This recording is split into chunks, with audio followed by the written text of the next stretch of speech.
Hello, welcome to white coat 2.0। मैं ऑलोक मौर्य और हम लोग प्रैक्टिस कर रहे थे नर्सिंग एप्टीट्यूड के प्रीवियस ईयर क्वेश्चन। जैसे कि हम लोग इससे पिछले 5 क्लासेस हो रखी हैं शायद इस सीरीज की। इसमें हमने नर्सिंग एप्टीट्यूड के मोस्ट प्रोबेबिलिटी क्वेश्चन जो कि इस पीवाईक्यू के अंदर हमने निकाले हैं, उसकी पीपीटी बनाई है जो कि आ सकती हैं। जैसे कि मैंने बताया, जो पीपीटी का लेवल है वो थोड़ा प्लस ही है, हाई स्टैंडर्ड लेवल है, कम नहीं है।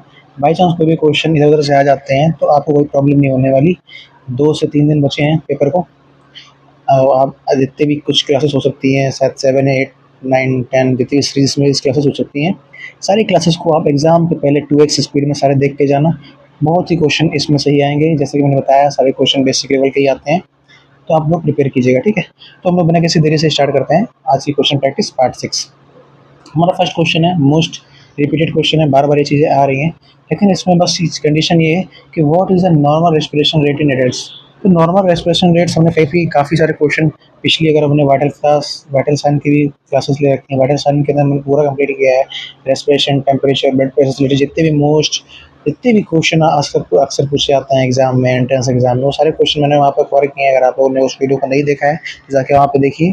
तो यहाँ पे बात करते हैं what is the normal respiration rate in the adults. तो क्या होता है यहाँ पे जो रेंज दे रखी है, तो रेंज का यहाँ पे है, क्योंकि मोस्ट एक्यूरेट आंसर कौन सा हो सकता है इसके अंदर। तो ठीक है, काफ़ी ज़्यादा रेंज दे रखी है, ये जो मोस्ट कॉमन जो देखते हैं 16 to 20 ब्रीथ पर मिनट होता है, ठीक है। तो 16-20 ब्रीथ पर मिनट नहीं है, यहाँ पे क्या है 12 to 20। तो 12-20 भी इस रेशियो के अंदर आ गया, 20-30 इस रेशियो के अंदर नहीं है, 5-10 भी नहीं है, 3-40 भी नहीं है। लेकिन कभी कभी ऐसा आ जाएगा 14-20, कभी आ जाएगा 15-20। तो आपको क्या करना है, सारी चीज़ें सही है, लेकिन सबसे मोस्ट एक्यूरेट क्वेश्चन कौन सा होगा, हमारा 16-20 वाला, ठीक है। तो यहाँ पे जो उसका आंसर होगा 12-20 होगा। सेकंड क्वेश्चन पे मूव करते हैं, what is the full form of ICU. ICU आप लोग जानते हैं, जो भी कोई सीरियस पेशेंट होता है, सीरियस इल पेशेंट कहाँ पे एडमिट करता है कि हाँ भैया आईसीयू में भर्ती हो, वेंटिलेटर पे है। तो आया, मैं इसको थोड़ा ऐसे लैंग्वेज में बता रहा हूँ आप लोग समझ पाओ। तो आईसीयू का फुल फॉर्म क्या होता है, जो हॉस्पिटल में बहुत ही कॉमन यूज किया जाता है। और एक होता है एनआईसीयू, वो बच्चों के लिए होता है। जो आईसीयू का फुल फॉर्म होता है वो होता है इंटेंसिव केयर यूनिट, ठीक है। Intensive care unit, immediate care provide कराई जाती है। और जो हमारा एनआईसीयू होता है वो न्यूनेटल होता है, न्यूनेटल इंटेंसिव केयर यूनिट, ठीक है। क्लियर है, दो एमसीक्यू यहाँ से क्लियर होगा। थर्ड एमसीक्यू और मूव करते हैं हम। तो यहाँ पे क्या है, which organ filters blood in the body. Simple है, मतलब कि अगर हार्ट की बात हो रही है तो ये क्या करता है, ब्लड को पंप करता है। कहाँ पे, पूरी बॉडी में, ठीक है, होल बॉडी में। और which organ filters blood in the body. जब हार्ट पंप करता है तो ब्लड कहाँ पहुँचता है, किडनी के अंदर पहुँचता है। तो किडनी क्या करती है, ब्लड को फिल्टर करती है, जो भी उसके अंदर डीऑक्सीनेटेड कंपोनेंट है, या कोई भी ऐसी टॉक्सिक कंपोनेंट है, उसको फिल्टर करके यूरिन के थ्रू बाहर कर देती है, ठीक है। तो इसका आंसर क्या होगा, kidney. Which vitamin helps in vision. Vision के लिए हम लोग जानते हैं, आई थिंक थर्ड या फोर्थ क्लास से बढ़ते आ रहे हैं, विजन के लिए कौन सी विटामिन हमारी रिस्पॉन्सिबल होती है। विटामिन ए, रेटिनॉल जिसको बोलते हैं, किसमें पाई जाती है, कैरेट में पाई जाती है, सुना होगा आपने, ठीक है। ऐसा नहीं, कैरेट में पाई जाती है, मोस्ट सोर्स जो वेजिटेबल्स हो कैरेट होती है, जिसके अंदर विटामिन ए पाई जाती है। तो which vitamin help in vision. तो अगर इसकी विजन हेल्प करती है, अगर इसकी कमी हो गई तो कौन सा चीज़ हो जाएगी, ब्लाइंडनेस हो जाती है, ठीक है। यहाँ से भी 2 से 3 एमसीक्यू क्लियर हो गए। एमसीक्यू करने का ये फायदा होता है कि एक एमसीक्यू के अंदर काफ़ी सारे क्वेश्चन क्लियर हो जाते हैं। What does pulse indicate. मैंने वाइटल साइन के क्लास के अंदर बताया, पल्स क्या बताता है। पल्स मतलब क्या होता है कि हार्ट 1 मिनट में कितनी बार धड़क रहा है, या बीट कितनी बार हो रहा है, ठीक है। तो यहाँ पर इसका आंसर है, what does pulse indicate, heart beats per minute, ठीक है। नॉर्मल जितना होता है 72 बीट्स पर मिनट होता है नॉर्मल, 1 मिनट में 72 बार धड़कता है। अभी आप लोग एक बार चेक करो, आप लोग अपना राइट हैंड लो, राइट हैंड पे ना आपके जो इंडेक्स फिंगर है उसको ले जाके ना अपने थंब की तरफ रेडियल आर्टरी होती है, वहाँ पे पकड़ो, वहाँ पे आपको एक पल्स साइड फील होगी, ठीक है। रेडियल पल्स फील होगी, रेडियल पल्स को एक मिनट लगाओ, अलाउ वॉच हो तो वहाँ पे आप लोग 60 सेकंड तक मेजर करेगा ना, 60 सेकंड तक मेजर कितनी बार वो पाँव में पल्स बीट हुई, वो मुझे आप बताना, कमेंट में बताना, ठीक है, कि आपकी पल्स कितनी बीट हुई। आपको मैं अभी सही नर्सिंग की ट्रेनिंग दे रहा हूँ, थोड़ा आप समझो, अपने आप को फील करो, मोटिवेशन आएगा। 2 से 3 दिन बचे पेपर करने के लिए। Which position is use for unconscious patient. Unconscious patient क्या होता है, जो patient not aware about time, person, place. एक ऐसा पेशेंट हो टाइम पर्सन प्लेस के बारे में अनअवेयर है, नॉट अवेयर है, ठीक है, तो उस पेशेंट को हम लोग अनकॉन्शियस बोलेंगे। Which question is used for unconscious patient? बहुत सारी पोजीशन होती है, उसमें एक रिकवरी पोजीशन होती है, ये हमारा आंसर होगा, ठीक है। नेक्स्ट क्वेश्चन की मूव करते हैं। What is the main function of lungs? Lungs का मेन फंक्शन क्या होता है? लंग्स का मेन फंक्शन हमारा ब्रीदिंग करना होता है। बहुत ही सिंपल क्वेश्चन है। टाइसन किसका फंक्शन होता है? गैस्ट्रिक सिस्टम का होता है। सर्कुलेशन का कौन सा फंक्शन होता है? हार्ट का होता है। और एक्सक्रेशन का कौन सा किसका फंक्शन होता है? किडनी का होता है। जितने भी हमारे वाइटल्स ऑर्गन है यहाँ पे अवेलेबल है, सबका एक यूनिक फंक्शन होता है, सबके अपने अपने इंपॉर्टेंट रोल होते हैं। Which term means high blood pressure? Blood pressure क्या होता है? फिर से मैं बता रहा हूँ, अगर कोई क्वेश्चन है, ब्लड प्रेशर क्या होता है? ये हमारा हार्ट है, ऐसा होता है, हार्ट चार चैम्बर होते हैं। हार्ट क्या करता है? यहाँ ये कॉन्स्ट्रिक्ट होता है, इसे प्रेशर लगता है मसल्स पे, तो ये कॉन्स्ट्रिक्ट होता है। कोई चीज़ कॉन्स्ट्रिक्ट होता है तो उसमें प्रेशर लगेगा, यहाँ से ब्लड निकलता है बाहर, इसको हम लोग बोलते हैं एरोटा, जहाँ से ब्लड निकलता है। तो ब्लड प्रेशर का मतलब ये है कि एक बार हार्ट जब कॉन्स्ट्रक्शन करता है ना, तो उसके द्वारा जो इस पाइप है ना, उसको जो ब्लड प्रेशर, इसे जो ब्लड आया, वो ब्लड जो इन पाइप के ऊपर जो प्रेशर लगा रहा है, इसी को बोलते हैं ब्लड प्रेशर। तो अगर हार्ट ज़्यादा तेज़ से प्रेशराइज कर रहा है, तो ज़्यादा तेज़ ब्लड इस हार्ट इस पर पंप करेगा, तो इस तो ब्लड प्रेशर हाई रहेगा। तो कई सारी कंडीशन होती है, फिजियोलॉजिकल कंडीशन होती है, उसके कारण ब्लड प्रेशर वेरी करता है, कभी घटता है कभी बढ़ता है। अगर ज़्यादा बढ़ गया तो दिक्कत है, ज़्यादा कम हो गया तो दिक्कत है, ठीक है। तो यहाँ पे बोलते हैं which term means high blood pressure? High blood pressure का मीन्स का जो टर्म होता है, मेडिकल टर्म होता है, वो क्या होता है? देखो, अगर ब्लड प्रेशर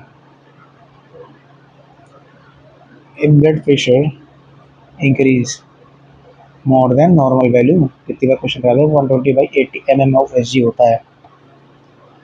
तो अगर ब्लड प्रेशर इंक्रीज कर दे रहा है तो उसको हम बोलेंगे हाइपरटेंशन। और अगर ब्लड प्रेशर डिक्रीज हो जा रहा है, नॉर्मल नॉर्मल जो हमारा वैल्यू है उससे, उसको बोलते हैं हाइपोटेंशन, याद रहेगा। हाइपरग्लाइसेमिया क्या बोलते हैं? जब ब्लड के अंदर ग्लूकोज का लेवल इंक्रीज कर जाता है, उसको क्या बोलते हैं? हाइपरग्लाइसेमिया। ग्लूकोज का लेवल इंक्रीज कब करता है? डायबिटीज मेलिटस वाली कंडीशन में होता है, इसमें इंसुलिन रेजिस्टेंस हो जाता है। तो इंसुलिन क्या क्या करता है, हमारा एज ए चैनल का काम करता है, उसके उसके थ्रू ही इंसुलिन जो ग्लूकोज होता है हमारा सेल के अंदर जाता है। अगर इंसुलिन रेजिस्टेंस हो गया है, इंसुलिन काम नहीं कर रहा है, तो ग्लूकोज हमारा सेल के अंदर ना जाके ब्लड के अंदर ही रहेगा। तो ब्लड के अंदर ही रहेगा तो कुछ ना कुछ प्रॉब्लम ही क्रिएट करेगा। हाइपोग्लाइसेमिया क्या होगा? जस्ट उसका अपोजिट, अगर ब्लड के अंदर ग्लूकोज का लेवल कम होगा तो उस कंडीशन को हम लोग हाइपोग्लाइसेमिया बोलेंगे। नेक्स्ट क्वेश्चन को मूव करते हैं। एक एमसीक्यू के अंदर 4 आंसर क्लियर हो गए। Which term means low blood pressure? फिर से वही चीज़ आ गई। लो ब्लड प्रेशर के लिए क्या बताया था मैंने? हाइपोटेंशन, ठीक है। Which organ produce insulin? कौन सा ऑर्गन प्रोड्यूस करता है इंसुलिन? चलो मैं थोड़ा आपको इंसुलिन के मैकेनिज्म बता देता हूँ। क्या होता है, जैसे आप लोग फूड फूड खाना कुछ भी खाया, फूड जाके हमारे गैस्ट्रोइंटेस्टाइनल ट्रैक्ट में जाता है, वो छोटे छोटे पार्ट में टूटता है। तो मैं फाइनल पार्ट बता रहा हूँ किस में टूटता है। वो टूटता है हमारा ऐसे, वो हमारा टूटता है कैसे? ग्लूकोज में, ठीक है। थोड़ा शोर हो रहा है हॉर्न का, इसलिए सॉरी, लेकिन आप लोग सुनिए, ग्लूकोज में टूटता है। देन ये ग्लूकोज एब्जॉर्ब हो जाता है, कहाँ पहुँच जाता है? ब्लड के अंदर। अब ग्लूकोज में टूटा है तो ग्लूकोज का यूज कौन करता है? हमारे सेल्स करते हैं, उसमें मेटाबॉलिज्म चीज़ें चलती ही रहती हैं सेल्स के अंदर, ठीक है, तो उसको नीड होती है ग्लूकोज की। तो उसको कहाँ जाना है? सेल्स के अंदर। अब क्या होता है, एक हमारा पेंक्रियाज होता है ऑर्गन, उस पर होती है बीटा सेल, वो सिक्रेट करती है क्या? इंसुलिन। इंसुलिन एक हार्मोन होता है, एक केमिकल समझ लो, हार्मोन होता है। अब ब्लड के अंदर ग्लूकोज हो गए खूब सारे, ये हो गई हमारी सेल, ये हो गई हमारी सेल, ये हो गई हमारी सेल, ठीक है। ये हो गया ब्लड। अब क्या है, जो ये हमारा ग्लूकोज है ना, अगर इसको इस सेल के अंदर जाना है, इसको इस सेल के अंदर जाना है, तो हमें नीड होती है इंसुलिन की। विदाउट इंसुलिन इस सेल की जो गेट होती है नहीं ओपन होगा, आप लोग सीधा ही समझिए।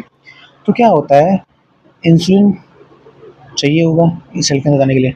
इफ जैसे डीएम, जो डायबिटीज मेलिटस, डायबिटीज वाले पेशेंट होते हैं, उनमें क्या होता है, इंसुलिन रेजिस्टेंस हो जाता है, इंसुलिन काम नहीं करता है। तो क्या है, सेल के अंदर ग्लूकोज जाएगा नहीं, तो सेल के अंदर ग्लूकोज जाएगा ना, तो सेल अपनी जो प्रोसेस है वो कर नहीं पाएगा। देन क्या होगा, ग्लूकोज का लेवल बढ़ जाएगा कहाँ पे? ब्लड के अंदर। तो इस कंडीशन में क्या बोलते हैं? हाइपरग्लाइसेमिया, ठीक है, क्लियर है। तो यहाँ पे जो क्वेश्चन पूछ रहा है विच ऑर्गन प्रोड्यूस इंसुलिन, जैसे मैंने बताया कौन सा ऑर्गन प्रोड्यूस करता है इंसुलिन, पैंक्रियाज। ठीक है, नेक्स्ट क्वेश्चन को मूव करते हैं। What is the normal pulse rate? Normal pulse rate हमारी कितनी होती है? मैंने बताया था ना कि 72 होती है। 72 बीट पर मिनट मैंने बताया था एग्जैक्ट, तो उसका जो बीच का रेशियो उसमें कौन सा आएगा? 60 to 100 के बीच में हमारा वो आंसर आ जाएगा। Which is a sign of infection? Infection क्या होता है? कोई भी माइक्रो ऑर्गेनिज्म, कोई भी माइक्रो ऑर्गेनिज्म हमारे बॉडी के अंदर आता है, ठीक है, क्योंकि हमारा वो एक्सटर्नल फैक्टर है। बॉडी अपनी चीज़ों को सारी पहचानती है, हमारा बॉडी हमारा क्या है, हमारे कौन से सेल्स हैं, क्या है, हर चीज़ जानती है। तो कोई भी बाहरी कारक या कोई भी एक्सटर्नल फैक्टर हमारे बॉडी के अंदर आता है, तो सबसे पहले बॉडी क्या करती है? सबसे पहले बॉडी क्या करती है, हमारे बॉडी का अपना टेम्परेचर इंक्रीज कर देती है। क्यों इंक्रीज कर देती है? कि उसको इसको माइक्रो ऑर्गेनिज्म किल करना है। माइक्रो ऑर्गेनिज्म कुछ भी हो सकता है, जस्ट लाइक बैक्टीरिया भी हो सकता है, वायरस भी हो सकता है, ठीक है, कोई भी आ रहा है। तो ये हमारा साइन होता है, एक इंडिकेशन होता है हमारे बॉडी का कि हाँ भाई कोई इन्फेक्शन आपको हो रखा है। देन आपको डॉक्टर देखता है कि हाँ अगर आपको फीवर आ रहा है, मतलब कि आपको फीवर आ रहा है, तो फर्स्ट क्या होता है, कौन सा साइन होता है हमारा? फीवर, फीवर आता है। देन डॉक्टर क्या करेगा? पहले फीवर आ रहा है, फिर और कुछ सिम्टम्स पूछेगा। साइन और सिम्टम्स में डिफरेंस होता है। साइन में अगर फीवर, तो और सिम्टम्स पूछेगा, आपको ठंड लग के बुखार आ रही है, बुखार आपको शाम को आ रही है, आपको रात को स्वेटिंग तो नहीं होती है, वजन तो आपका कम नहीं हुआ है। उसकी बेसिस पे अपनी डायग्नोस्टिक आता है, जो भी उसको जांच करानी होनी होती है वो करवाता है। तो which is the sign of infection? तो फर्स्ट साइन होता है फीवर। फीवर को ही दूसरा नाम क्या बोलते हैं हम लोग? पायरेक्सिया। ठीक है, नेक्स्ट क्वेश्चन को मूव करते हैं हम लोग। नेक्स्ट क्वेश्चन है हमारा, which fluid is given in dehydration? Dehydration, dehydration मतलब क्या है? ऐसा जो हमारे बॉडी में जो बॉडीली फ्लूइड है वो काफ़ी बाहर निकल गए ड्यू टू कोई भी कंडीशन हो गई, लाइक डिहाइड्रेशन हो, जो वोमिटिंग ज़्यादा हो गई, आपको लूज मोशन हो गया, तो बॉडीली फ्लूइड बाहर नहीं चले जाएंगे, तो हमारे बॉडी के अंदर क्या होता है? डिहाइड्रेशन हो जाएगा। जैसे हम लोग जाते हैं, हमारे बॉडी का बहुत से थर्ड पार्ट हमारा वाटर से ही बना पड़ा है, तो अगर बॉडी में फ्लूइड वाटर बाहर नहीं चले जाएंगे तो हमारी बॉडी का डिहाइड्रेटेड हो जाएगी। तो कुछ कौन सा फ्लूइड देते हैं अकॉर्डिंग टू WHO? तो ORS का फॉर्म क्या होता है? Oral rehydration, rehydration solution. जो होता है हमारा किसका? ORS का फुल फॉर्म होता है। तो which fluid is given in dehydration? हमारा कौन सा होगा? ORS। ORS के अंदर भी सारे कंपोनेंट होते हैं, ग्लूकोज भी होता है, sodium citrate, sodium chloride, potassium chloride, सब कुछ पाया जाता है। ठीक है,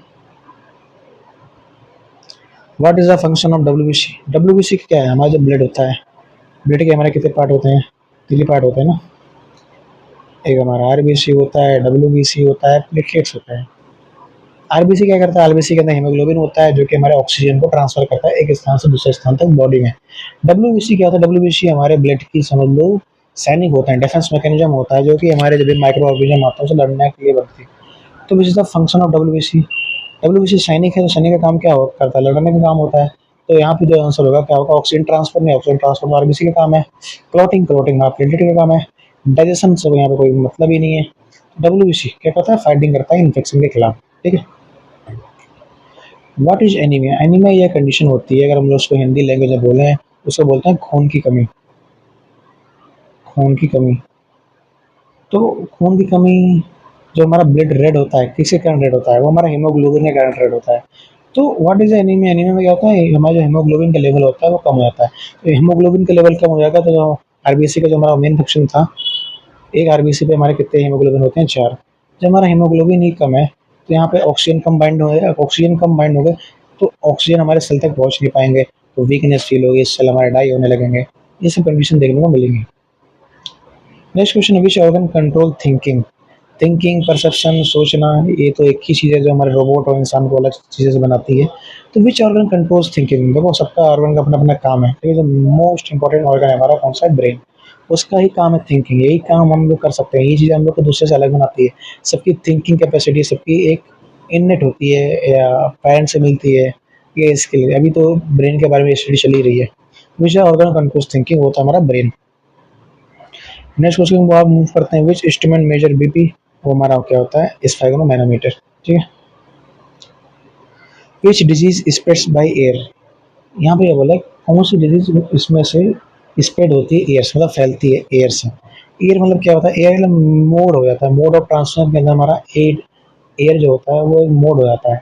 ऐसे जस्ट एग्जाम्पल, एक टीबी का पेशेंट है, उसने स्नीज किया, उसने इस चीज़ किया, उसने लाखों हज़ारों बैक्टीरिया जो उससे लंग्स में थे, वो उसने स्पिल्ड आउट किए एयर के अंदर। एयर के अंदर काफ़ी सारे मिनी-मिनी ड्रॉपलेट्स के अंदर वो फैल गया बैक्टीरिया। इफ एनी पर्सन, एक एल्डरली पेशेंट है या वल्नरेबल पेशेंट्स है, जो कि इम्यूनो कम्प्रोमाइज़्ड है, इम्यून उसका भी बहुत लो है, उसकी जो डब्ल्यूबीसीज़ हैं वो थोड़ी इतनी एक्टिव नहीं है, इम्यूनिटी उसकी कम है। जस्ट वो उसके अंदर गया, उसकी डब्ल्यूबीसी उससे लड़ी, लेकिन वो लड़ नहीं पाई, घायल हो गई। देन क्या हुआ, टीबी उस पेशेंट को हो गया। इसमें लंबा टाइप प्रोसेस लगा। तो यही बोलना चाह रहा है, which disease spread by air. Diabetes क्या है, हमारी नॉन कम्युनिकेबल डिजीज़ है, वन पर्सन दूसरे पर्सन के अंदर नहीं फैलती है। ट्यूबरक्लोसिस, हाँ, कैंसर भी हमारी नॉन कम्युनिकेबल डिजीज़ में आती है, हाइपरटेंशन भी हमारी नॉन कम्युनिकेबल डिजीज़ में आती है। तो जिसका आंसर होगा ट्यूबरक्लोसिस होगा। What is hygiene? हाइजीन मतलब क्या समझते हैं आप? क्या तो रेगुलर रैंडम डे में हम लोग यूज करते हैं हाइजीन वर्ड। हाइजीन मेंटेन रखो, पेशेंट की हाइजीन रखो, अपनी हाइजीन रखो, प्रिवेंट कंटामिनेशन, प्रिवेंट इन्फेक्शन। तो हाइजीन का मतलब होता है क्लीनलीनेस। यहाँ पे जो यहाँ पे 4 MCQ दे रखे हैं ना, उसमें क्या होता है, क्लीनलीनेस। ये तो फालतू का दे रखा है। Which vitamin prevents rickets? Rickets से बीमार चीज़ें होती हैं। रिकेट्स पिछली क्लासों में बताया था, कैल्शियम और विटामिन डी का जो इम्पोर्टेंस होता है कि कैल्शियम हमारे बोन्स को मजबूत करती हैं, और विटामिन डी उसको एब्जॉर्प्शन में मदद कराती हैं, किसको, कैल्शियम को। तो which vitamin prevents rickets? Rickets को प्रिवेंट करने के लिए कौन सा है, विटामिन डी। रिकेट्स हमारे बोन्स रिलेटेड डिसऑर्डर होते हैं। Which is emergency number in India? क्या बताइए, क्वेश्चन पूछ ले। 100 भी है, 102 भी है, 108। पुलिस का है, एम्बुलेंस का है, ठीक है, ऐसा यहाँ पे ऑल होगा। Which disease affects lungs? Lungs का काम क्या होता है, ब्रीदिंग करने का काम होता है। वो हमारा ऑक्सीजन को इनहेल करती है और CO2 को एक्सहेल करती है। तो विच डिजीज अफेक्ट्स लंग्स? इसके अंदर कौन सा है disease affect lungs? Asthma, diabetes, arthritis, cancer. ये नॉन कम्युनिकेबल डिजीज है। अर्थराइटिस भी नॉन कम्युनिकेबल डिजीज है। कैंसर नॉन कम्युनिकेबल डिजीज है, ठीक है। अर्थराइटिस हमारी ऑटो इम्यून डिजीज है। तो अस्थमा में क्या होता है, जस्ट एग्जाम्पल,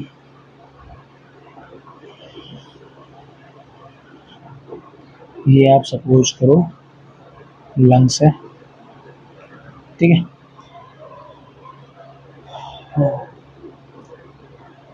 अब क्या होता है अस्थमा की कंडीशन में, क्या होता है, ये हमारा होता है ब्रोंकस, ठीक है। ड्यू टू एलर्जन, अभी कॉज एटियोपैथिक है, कोई भी कारण हो सकता है, कुछ भी, कुछ ऐसा फैक्टर अंदर गया जो उसको इरिटेट करता हो यहाँ की सेल को। क्या करता है, यहाँ पे तुरंत ही इन्फ्लेमेशन हो जाता है, स्वेलिंग हो जाती है। कोई भी बाहर काट गया, जैसे कोई पोलन ग्रेन आ गया, कोई भी धूल कड़ा गया, ऐसे पर्सन को तुरंत यहाँ पे एलर्जी होती है। तो यहाँ पे जो साइज होता है ना हमारे ब्रोंकस का, वो बिल्कुल कम हो जाता है। जब साइज़ कम हो जाता है तो हमारा जो विंड पाइप है उसका जो गैप है कम हो गया। जब स्पेस कम होगा तो हमारी एयर कम जाएगी, तो क्या होगा, पेशेंट लंबी-लंबी साँसें लेने लगेगा। तो इसी कंडीशन को हम लोग अस्थमा बोलते हैं। तो क्या करते हैं, अस्थमा वाले पेशेंट हमेशा एक इन्हेलर रखते हैं।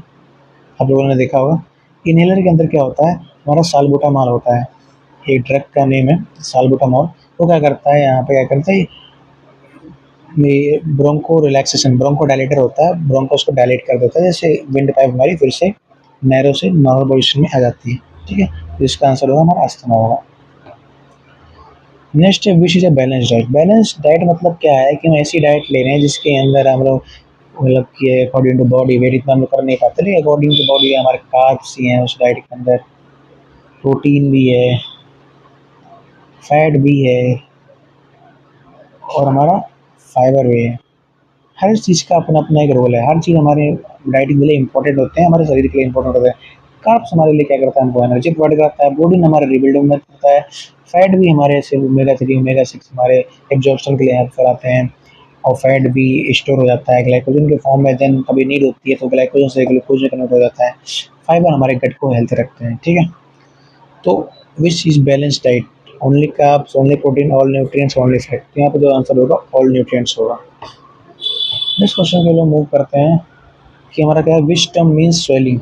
स्वेलिंग का मीन्स क्या है, देखो दो टर्म्स होते हैं, एक होता है एक होता है स्वेलिंग, एक होता है इन्फ्लामेशन। स्वेलिंग अगर बॉडी के अंदर ये देखी जाती है कभी भी, लाइक कोई भी ऐसा कंडीशन हो गया कि हमारे जो ऑस्मोसिस हमारी शरीर की बिगड़ गई, जो हमारी ऑस्मोटिक प्रेशर को मेंटेन बनाता है हमारी बॉडी के अंदर, उसका क्या नाम होता है, जो हमारी ऑस्मोटिक प्रेशर को मेंटेन करता है वो हमारा होता है, सॉरी थोड़ा सा मुझे भी याद नहीं आ रहा है, ऑस्मोटिक को प्रेशर को जो मेंटेन करता है उसका नाम, जो अभी मुझे याद नहीं आ रहा, सॉरी, अच्छा मैं बाद में बताता हूँ, या 2 मिनट रुको, मैं जस्ट सर्च करके आप लोगों को बता रहा हूँ कि ऑस्मोटिक प्रेशर को जो मेंटेन करके रखता है उसको बॉडी के अंदर क्या बोलते हैं, एल्बुमिन, याद आ गया सर, अभी सर्च भी नहीं किया। उसको बोलते हैं हम लोग एल्बुमिन। एल्बुमिन क्या करता है, हमारे बॉडी के अंदर जितने फ्लूइड होते हैं ना उसके ऑस्मोटिक प्रेशर को मेंटेन बना के रखता है। ऑस्मोटिक प्रेशर आप लोगों ने पढ़ रखा होगा केमिस्ट्री के अंदर। तो अगर ऑस्मोटिक प्रेशर बिगड़ गया तो हमारा क्या होता है कि जो हमारा इंट्रासेलुलर फ्लूइड है वो बाहर आ जाता है एक्स्ट्रा सेलुलर फ्लूइड में अंदर, तो क्या होता है वहाँ पे हमारा फ्लूइड कलेक्शन देखने को मिलेगा, तो उस कंडीशन को बोलते हैं स्वेलिंग। इन्फ्लामेशन कंडीशन क्या होती है, इन्फ्लामेशन कंडीशन ये होती है जब कोई भी माइक्रो ऑर्गेनिज्म हमारे बॉडी में अफेक्ट करता है, देन वहाँ पे WBCs ना वहाँ उस कंडीशन को, वहाँ पे इन्फ्लामेशन, जैसे कोई आपको चोट लग गया, जब आपको चोट लगता है तो वहाँ पे क्या होता है, इन्फ्लामेशन होता है, वहाँ पे WBC और इन्फेक्शन हो रखे होते हैं, WBC आ जाती है वहाँ पे इन्फ्लामेशन कर देती है ड्यू टू प्रिवेंशन, ठीक है, अपने बॉडी के डिफेंस मैकेनिज्म, तो उसको बोलते हैं इन्फ्लामेशन, ठीक है। तो यहाँ पे जो वेस्ट मीन स्वेलिंग क्या होता है, oedema. Which organ store Biles, Biles क्या होता है, हमारा गैस्ट्रिक जूस में से एक होता है जो कि हमारे फूड को डाइजेशन करने में हेल्प करता है। तो यहाँ की बात हो रही है विच ऑर्गन स्टोर्स बाइल्स, तो वहाँ पे होगा गॉल ब्लैडर, ठीक है, gall bladder. Which parts pumps blood, कौन सा पार्ट्स पंप करता है ब्लड को, हमारा हार्ट करता है। Which is a vital sign, vital sign इसमें से कौन सा है, hair colour, eye colour, option के तो गलत दे रखा है, बीपी, बीपी क्या होता है, ब्लड प्रेशर होता है। Which test checks sugars, sugar से कौन सा टेस्ट इसमें चेक किया जाता है, इसको शुगर, शुगर कंडीशन कौन सी होती है, शुगर मतलब हमारा ग्लूकोज, अगर ग्लूकोज को हमको ब्लड के अंदर चेक करना है तो हम लोग डायट टेस्ट होता है, उसे ग्लूकोमीटर बोलते हैं, जो कि हमारा ग्लूकोज लेवल बताता है हमारे ब्लड के अंदर। तो कौन सा चेक है, सीबीसी, सीबीसी तो हमारा कंप्लीट ब्लड काउंट में आ जाता है। RBS, yes, random blood sugar, अगर आप ब्लड शुगर को आप रैंडमली ले रहे, चेक कर ले रहे हो, उसको बोलते हैं रैंडम ब्लड शुगर। अगर आप ब्लड शुगर को खाना खाने के बाद ले रहे हो, चेक कर रहे हो, तो पोस्ट पेंडिल बोलते हैं, ठीक। एमआरआई, मैग्नेटिक रेजोनेंस जानते ही हो आप लोग। तो विच टेस्ट चेक शुगर, वो हमारा कौन सा होता है, RBS, random blood sugar. Which disease is non communicable, ऐसी डिजीज जो, कौन सी डिजीज नॉन कम्युनिकेबल है, जो 1 पर्सन से सेकेंड पर्सन के अंदर ट्रांसफर नहीं होती है, ठीक है। उसमें से कौन सी, टीबी तो होती है, फ्लू भी होता है, मीजल्स भी होता है, डायबिटीज नहीं होता है, कई बार आपको बता चुका हूँ, डायबिटीज नहीं होता। विच is a first step in first aid, first aid कौन सी प्रोसेस होती है, इमरजेंसी प्रोसेस होती है, इसके अंदर हम लोग क्या करते हैं कि डॉक्टर की अवेलेबिलिटी में नहीं या हॉस्पिटल की अवेलेबिलिटी में नहीं, हम उसे जो प्रोवाइड फर्स्ट ग्रेड प्रोवाइड करते हैं टू पेशेंट्स को या जो परेशान है, उसको हम लोग फर्स्ट एड प्रोसेस बोलते हैं, ठीक है। फिर देन हम कॉल फॉर हेल्प। तो इसमें जो हमारा फर्स्ट स्टेप होता है सेफ्टी, इन सेफ्टी मीन्स इसमें ये बात है कि जैसे एक पर्सन है, उसको इलेक्ट्रिक शॉक लगा, आप भी वहीं पे हो, तो आप उसकी फर्स्ट प्रायोरिटी क्या रहेगी, फर्स्ट स्टेप क्या रहेगा, सबसे पहले आप इसको इलेक्ट्रिक शॉक लगाए तो आप जाकर उसको पकड़ोगे नहीं, सबसे पहले आप वो स्विच ऑफ करोगे या उसको ऐसे इस तरीके से मारोगे जिससे आपको करंट ना लगे, तो डंडे से मारोगे। देन आप क्या करोगे, पहले उस पेशेंट को सेव किया, फिर आप सेफ फील करो, आप भी अपनी सेफ्टी देखोगे कि आप भी safe, then call for help करोगे, इमरजेंसी के लिए कॉल फॉर हेल्प करोगे। देन आपसे जो भी फर्स्ट एड, जो भी आपसे ट्रीटमेंट हो पा रहा है वो आप करोगे, या फिर एम्बुलेंस से उसको हॉस्पिटल लेकर रेफर करोगे, ठीक है।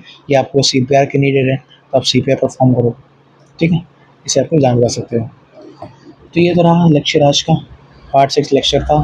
पेपर शायद 2 दिन बचे हुए हैं, तो मेरे से जितना भी हो रहा है नर्सिंग में एप्टीट्यूड की प्रैक्टिस वो मैं करवा रहा हूँ, जितना भी 2 दिन के अंदर हो जाएगा मैं भी कराऊंगा, क्योंकि मेरे भी इंटरनल एग्जाम्स चल रहे थे, अभी जस्ट खाली हुआ हूँ मैं, तो मैं जितना फोकस कर पा रहा हूँ, जितने एग्जाम्स, जितने PPT में बना पा रहा हूँ, जितने क्वेश्चन में करा पाऊँगा।